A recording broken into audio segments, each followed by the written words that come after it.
네, 오늘 모처럼 각 부대 이렇게 골고루, 지난주에도 그랬고 이번 주도 각 부대가 골고루 예배에 참석해서 너무 좋은 것 같습니다. 우리 3사단 방공중대와 42 관리대대, 또 우리 방첩대, 군기육대까지 오늘 골고루 많이 예배 나온 것 같아요. 너무 감사합니다. 우리 그 숨은 달란트를 가지고 있는 우리 청년들 이제 뒤늦게 발탁해서 우리 임마누엘교회 찬양팀이 연주와 함께 찬양하는데 이게 쉬운 일이 아니에요, 그죠? 한 번도 안 맞춰보고 잠깐 해보고 했는데 지난주와 이번 주에 두 번 해봤는데 확실히 지난주에도 좋았지만 오늘 더 좋았던 것 같아요. 우리 점점 이렇게 합이 잘 맞아가고 있는 것 같아서 너무 좋습니다. 혹시 또 다른 뭐 은사가 있는 우리 청년들 있으면 저는 베이스 기타 칠 줄 아는데요. 그럼 내가 베이스 기타 사올게. 네, 또 제가 뭐 싱어 잘합니다. 그러면 우리 같이 함께 여기 회중석에 아무도 안 앉아 있어도 괜찮아. 그래서 같이 다 참여해서 찬양으로 하나님께 영광 돌리는 우리 임마누엘 교회가 되었으면 좋겠다는 생각이 듭니다. 자, 우리에게는 저마다 다른 모습, 다른 성향, 다른 성격을 가진 아버지가 계십니다. 그렇죠? 우리 아버지가 다르고 우리 김상병님 아버지가 다르고 다 달라요. 성품도 다르고 인품도 다 달라요. 어떤 이에게 있어서 아버지는 무척 다정다감하신 아버지인 반면에 또 누군가에게 있어서의 아버지는 무척 엄격하고 무서우신 아버지일 수 있습니다. 때로는 또 누군가에게 아버지란 술주정, 폭행 등을 일삼는 아버지의 모습으로 기억될 수도 있습니다. 그러나 우리는 나의 아버지의 모습이 어떠하든 상관없이 아버지를 공경함으로써 하나님 아버지를 공경하는 삶을 배우게 되는 것입니다. 그런데 우리 이러한 각자의 머릿속에 기억되고 있는 아버지의 모습은 온전한 모습은 아닐 수밖에 없습니다. 왜냐하면 우린 다 불완전한 인간이기 때문이죠. 오늘 본문 우리가 듣고 읽었던 이 성경 본문에 나오는 하나님의 모습을 보면서 우리는 오늘 우리의 참 아버지 되시는 하나님 아버지의 성품을 발견하는 은혜의 시간이 되기를 바랍니다. 지난주에 우리는 창세기 19장을 통해서 소돔성에 사는 사람들의 죄악이 얼마나 극심했었는지에 대한 묘사와 함께 이를 심판하시는 엄격한 하나님의 모습을 우리는 볼 수 있었습니다. 그런 엄격한 하나님의 성품 속에서도 우리는 또한 하나님의 자비를 발견할 수 있었죠. 그리고 다음 주에 우리가 나누게 될 창세기 21장에서는 드디어 기다리고 기다리던 아브라함의 아들 이삭이 이제 출생을 하는 장면이 나오게 됩니다. 그런데 곧바로 이삭의 출생 장면으로 넘어가지 않고 성경은 그 중간에 있는 오늘 20장에서 이삭 출생에 자칫 장애가 될 만한, 방해가 될 수 있을 법한 그런 사건이 오늘 기록되고 있는데요. 바로 아브라함이 자기 아내를 아내라 부르지 못하고 누이, 내 여동생이라고 하는 바람에 아브라함이 머물고 있던 그랄 땅, 그 그랄 지역의 왕인 아비멜렉에게 아내를 빼앗길 뻔한 이야기가 오늘 우리가 읽었던 창세기 20장의 내용입니다. 자, 이삭의 출생이 굉장히 중요한데 아브라함, 이삭, 야곱으로 이렇게 흐르는 그 족장들의 계보가 굉장히 중요하기 때문에 이삭의 출생 사건은 매우 매우 중요합니다. 근데 그 바로 코앞에 목전에 왜 별로 중요하지도 않을 것 같은 아브라함이 아내를 아내라고 하지 않고 여동생이라고 했다가 그 지역 왕에게 아내를 빼앗길 뻔한 이 사건이 여기에 도대체 왜 기록되어 있을까? 오늘 그걸 함께 좀 살펴보려고 하는데요. 근데 성경을 지금 우리 설교를 쭉 이어서 들어보셨던 분들은 어렴풋이 이거 20장 예전에 한번 어디서 들어본 것 같은데 어디서 본 장면인데 하는 우리 용사들이 분명히 있을 겁니다. 바로 창세기 12장 10절에서부터 20절까지 말씀해 보면 이거와 굉장히 유사한 사건이 애굽 땅에서 일어났던 적이 있습니다. 아브라함은 애굽에 가서도 자기 아내를 여동생이라고 했다가 그 애굽 왕 바로에게 또 빼앗길 뻔했던 사건이 있었거든요. 근데 오늘 또다시 똑같은 반복되는 이와 같은 아브라함의 잘못된 행동과 또 그가 맞이하게 되는 위기를 통해서 오늘 하나님이 우리에게 주시는 교훈을 함께 살펴보도록 하겠습니다. 자, 오늘은 창세기 강해 설교 34번째 시간으로서 오늘 창세기 20장 말씀을 통해서 하나님이 우리에게 주시는 설교의 제목은 다음과 같습니다. 이 앞에 있는 화면 보고 같이 함께 읽어봅시다. 시작. 잘못된 삶을 바로잡아 주시는 아버지. 그렇습니다. 오늘 본문송 배경은 아브라함이 그랄이라고 하는 지역에서 발생된 사건을 다루고 있습니다. 자, 20장 1절과 2절 말씀을 한번 눈으로 보시고 제가 읽어보겠습니다. 창세기 20장 1절 2절입니다. 아브라함이 거기서 네게부 땅으로 옮겨가 가데스와 술 사이 그랄에 거류하며 그의 아내 사라를 자기 누이라 하였으므로 그랄 왕 아비멜렉이 사람을 보내어 사라를 데려갔더니. 자, 아브라함은 어디서 어디로 옮겨갔다고 했습니까? 거기서 네게부 땅으로. 그렇죠? 거기가 어디냐? 18장 1절에 보면 마므레의 상수리 나무들이 있는 곳, 즉 헤브론 땅이라고 얘기하고 있습니다. 즉 헤브론 땅에서부터 네게부 땅으로, 좀 더 자세히 말하면 가데스와 술 사이에 있는 그랄이라고 하는 지역으로 옮겨갔다라고 성경은 기록하고 있습니다. 굉장히 구체적이고 사실적으로 묘사해주고 있죠.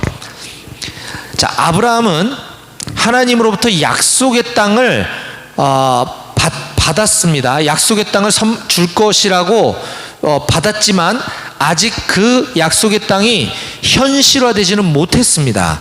그런 상황이에요. 그래서 아브라함은 유목 생활을 하는 사람이었기 때문에 지금 그랄 지역에 거주하게 된 그 배경은 크게 문제가 될 것이 없습니다. 근데 정작 문제는 이것이죠. 2절에서 아브라함은 그의 아내 사라를 자기 누이라 하였기 때문에 그랄 왕 아비멜렉이 사라를 데려갔다는 것입니다. 어디 다른 지역에서 이렇게 이주해 온 사람 집에 봤더니 되게 예쁜 여동생이 있다는 거예요. 그러니까 여동생이라고 했으니까 내가 후궁으로 맞이하겠다. 그랄 왕 아비멜렉은 잘못한 것이 없어요. 자, 여기서 참고로 아비멜렉이라는 것은 사람 이름이 아니라 그랄 땅이 속한 그 블레셋 지역의 왕의 공식 칭호를 아비멜렉이라고 합니다. 그래서 나중에 이삭 시대에도 아비멜렉이라는 말이 등장해요. 사람 이름이 아니라 왕의 칭호다라는 걸 알고 계시고. 자, 그래서 지금 이와 같이 아브라함은 자기 아내를 여동생이라고 말도 안 되는, 왜냐하면 자기 목숨을 해칠까봐, 자기 목숨을 해치고 자기 부인을 뺏어갈까봐 아예 처음부터 여동생이라고 하는 이런 비겁한 아브라함은 이번 일이 처음이 아니라 그랬죠. 벌써 두 번째입니다. 이 사라 부인은 되게 마음씨가 좋은 여인이었던 것 같아요. 그렇지 않나요? 남편이라고 자기를 아내라고 부르지도 못하고 지 살겠다고 동생이라고 두 번이나, 그래서 왕한테 후궁으로 갈 뻔했던 사건을 벌써 두 번 겪는데, 그럼에도 불구하고 이런 한심한 놈을 남편이라고 데리고 살고 있으니 참 사라는 되게 마음이 착한 부인이었던 것 같아요. 어쨌거나 이렇게 지난 12장에서 창세기 12장에서 첫 번째로 아브라함이 아내를 누이라고 거짓말 치다가 빼앗길 뻔한 사건은 지금 블레셋 이 그랄 지역이 아니라 애굽 지역에서 일어났던 사건입니다. 자, 12장 14절 15절을 제가 읽어볼게요. 아브라함이 애굽에 이르렀을 때에 애굽 사람들이 그 여인이 심히 아리따움을 보았고 바로의 고관들도 그를 보고 바로 앞에서 칭찬함으로 그 여인을 바로의 궁으로 이끌어 들인지라. 그렇죠. 여기 등장하는 바로, 우리가 알고 있는 파라오 같은 말이에요. 바로 혹은 파라오라는 것도 사람 이름이 아니라 애굽은 이집트입니다. 이집트 지역의 왕의 공식 칭호가 바로 혹은 파라오예요. 사람 이름이 아니라 애굽의 왕은 다 파라오인 거죠. 그래서 이것도 참고로 우리가 상식적으로 알고 있으면 좋습니다. 이때 아브라함은 하나님으로부터 후손에 대한 약속, 언약을 받은 지 얼마 지나지 않은 상태였어요. 자, 지금 창세기 12장을 우리가 읽었죠? 그 맨 앞에 12장 1절과 2절에서 보면 그 유명한 아브라함의 후손 언약을 하나님께서 다음과 같이 체결해 주십니다. 자, 12장 1, 2절입니다. 여호와께서, 이건 중요하니까 같이 읽어봅시다. 12장 1절 2절입니다. 네, 이거 되게 중요한 본문이에요. 12장 1절 2절입니다. 창세기. 다 같이 시작. 여호와께서 아브라함에게 이르시되 너는 너의 고향과 친척과 아버지의 집을 떠나 내가 네게 보여줄 땅으로 가라. 내가 너로 큰 민족을 이루고 네게 복을 주어 네 이름을 창대하게 하리니 너는 복이 될지라. 아멘. 예, 내가 너로 큰 민족을 이루게 해주겠다. 그래서 너에게 복을 주어서 네 이름이 창대하게 될 것이야 라고 하나님께서 약속해 주셨죠. 큰 민족을 이루려면 어떻게 해야 됩니까? 아들이 있어야겠죠. 이때까지만 해도 아브라함은 아들이 없는 상태였어요. 근데 하나님은 너에게 큰 민족을 이루게 해주겠다 라고 이 약속을 주시고, 그 약속을 받은 지 얼마 안 돼요. 12장 10절 이하에 보니까 아브라함이 이와 같은 비겁한 행동을 저지르게 되는 것이죠. 이걸 볼 때 아브라함의 신앙이 이때까지만 해도 그렇게 크게 성장하지는 못했던 초신자였던 것 같아요. 자, 이렇게 내가 너로 큰 민족을 이루게 해주겠다라고 약속하셨던 하나님께서는 창세기 18장에서 아브라함 나이 이때 99세 때에 드디어 내년 이맘때 네가 아들을 낳게 될 것이다 라고 아주 자세하게 구체적으로 말씀해 주십니다. 18장 10절입니다. 제가 읽어볼게요. 그가 이르시되 내년 이맘때 내가 반드시 네게로 돌아오리니 내 아내 사라에게 아들이 있으리라 하시니 사라가 그 뒤 장막 문에서 들었더라. 아멘. 이것은 하나님의 말씀입니다. 내년 이맘때, 지금 현재 아브라함은 99세니까 100세 때 너와 아브라함과 네 아내 사라를 통해서 아들이 태어날 것인데, 바로 그 아들을 통해서 큰 민족이 이루어지게 될 거야 라고 하는 하나님의 명확한 약속인 거죠. 바로 그 아들이 다음 주 설교 시간에 우리가 다루게 될 창세기 21장에서 이삭이라는 이름으로 실제로 태어나게 됩니다. 자, 미리 한번 살펴보겠습니다. 21장 1, 2, 3절을 제가 읽어볼게요. 여호와께서 말씀하신 대로 사라를 돌보셨고 여호와께서 말씀하신 대로 사라에게 행하셨으므로 사라가 임신하고 하나님이 말씀하신 시기가 되어 노년의 아브라함에게 아들을 낳으니 아브라함이 그에게 태어난 아들 곧 사라가 자기에게 낳은 아들을 이름하여 이삭이라 하였고. 자, 21장 1절 2절에 보니까 여호와께서 말씀하신 대로, 또 여호와께서 말씀하신 대로, 또 하나님의 말씀하신 시기가 되어 라고 하며 하나님께서는 아브라함과 사라를 통해 아들이 태어났다라고 명확하게 기록해주고 있습니다. 바로 하나님의 약속이 성취되었다는 것이죠. 바로 그 직전에 오늘 본문 창세기 20장에 12장에서 있었던 것과 똑같은 상황이 아브라함에게 발생하게 되는 거죠. 예, 아브라함과 사라를 통해서 자녀가 출생되기 바로 그 직전에 이방 왕 아비멜렉이 개입하게 생겼다는 말입니다. 자칫하면 아브라함과 사라를 통해서 아들이 생기는 것이 아니라 이방 왕 아비멜렉과 사라를 통해서 아들이 생기게 될 뻔했다라는 거예요. 심각하죠? 지금 긴급한 상황입니다. 그래서 하나님은 굉장히 신속하게, 적극적으로, 다급하게 아비멜렉에게 이렇게 개입하십니다. 자, 20장 3절입니다.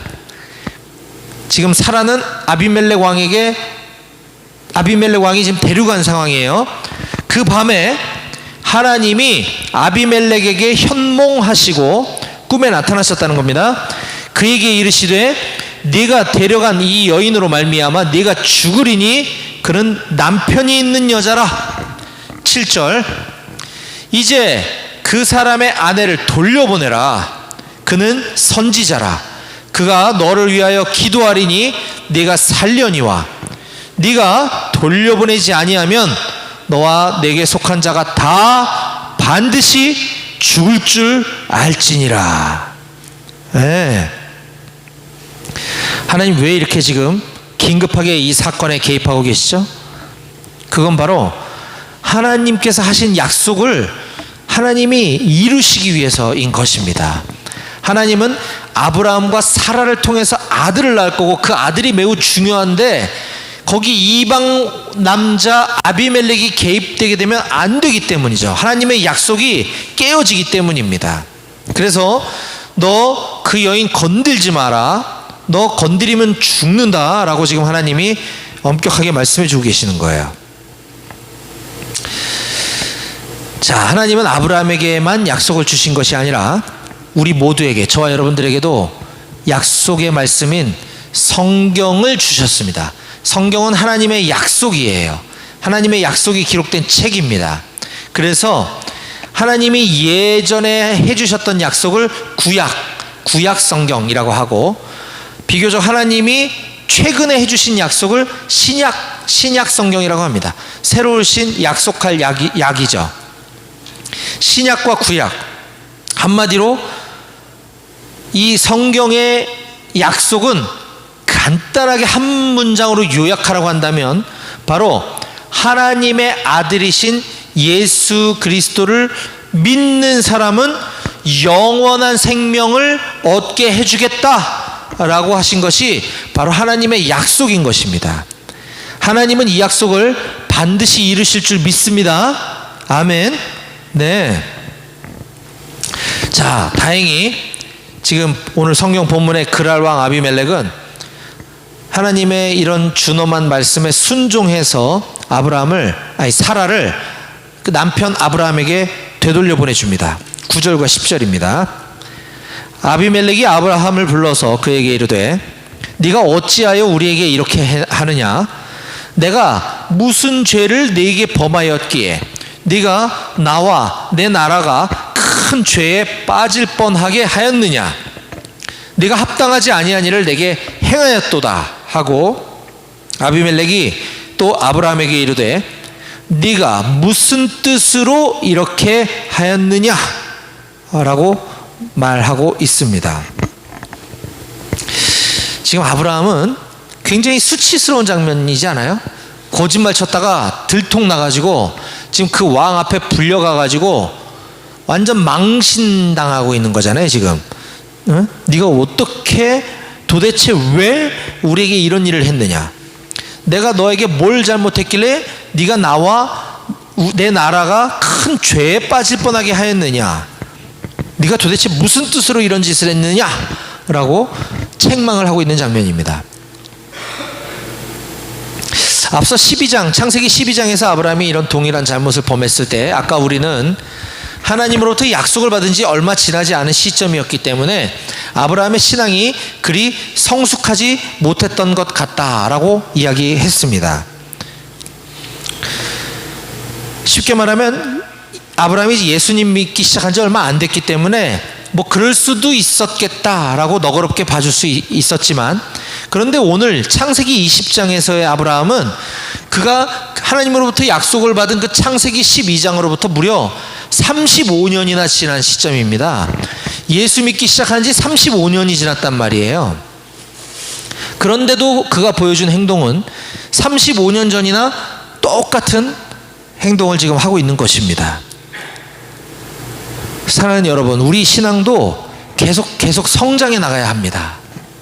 제자리에 머물러 있어서는 안 되는 것입니다. 그런데 그럼에도 불구하고 우리 하나님은, 우리 아버지 되시는 하나님은 아브라함의 지금 이와 같이 잘못된 행동과는 상관없이 하나님께서 스스로 하신 그 약속을 친히 이루어 가시는 분이심을 반드시 기억하시기 바랍니다. 왜냐하면 아브라함이나 저나 여러분이나 하나님께서 택하여 주신 하나님의 자녀이기 때문인 것이죠. 그렇다고 해서 아브라함이나 우리가 계속 같은 잘못을 저질러서는 안 됩니다.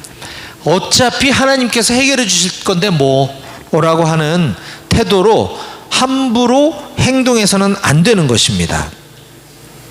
하나님께서는 하나님 스스로, 하나님 나름대로 당신의 약속을 이루어 가시지만 그 과정에서 우리가 저지른 잘못, 우리가 저지른 죄에 대한 대가는 반드시 우리 스스로 치러야 하기 때문입니다.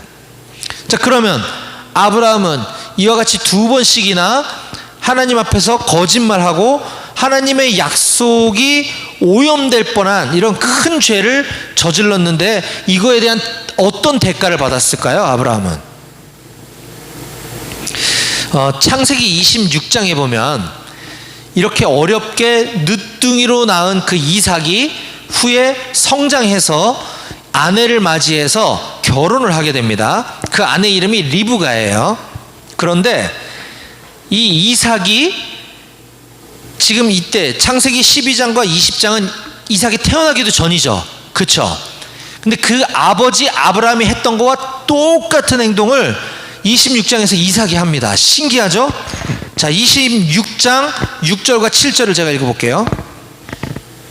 이삭이 그랄에 거주하였더니, 장소도 똑같네요. 지금 아브라함이 지금 20장에서의 그 장소, 이삭이 그랄에 거주하였더니 그곳 사람들이 그의 아내에 대하여 물음에 그가 말하기를 그는 내 누이라 하였으니 리브가는 보기에 아리따움으로 그곳 백성이 리브가로 말미암아 자기를 죽일까 하여 그는 내 아내라 하기를 두려워함이었더라. 놀랍지 않습니까? 네. 자기 아버지가 지금 창세기 12장과 창세기 20장에서 이런 똑같은 행동을 할 때 이삭은 이 세상에 태어나지도 않았어요. 근데 그가 장성해서 결혼하고 아내를 맞이해서 갑자기 두려움이 밀려왔을 때 아빠가 했던 것과 똑같은 행동을 저지르고 있는 것이죠. 사랑하는 여러분, 우리가 때로는 잘못된 삶을 살아간다 하더라도 그 걸음을 바로잡아 주시는 분은 우리 아버지 되시는 하나님이신 줄 믿으시기 바랍니다. 그런 하나님을 믿고 신뢰한다면 우리의 신앙은 제자리에 머무르면서 계속 반복되는 실수와 죄를 범할 것이 아니라 날로 믿음이 성장해가는 우리 모두가 다 되시기를 주님의 이름으로 간절히 축원합니다. 아멘. 기도하시겠습니다.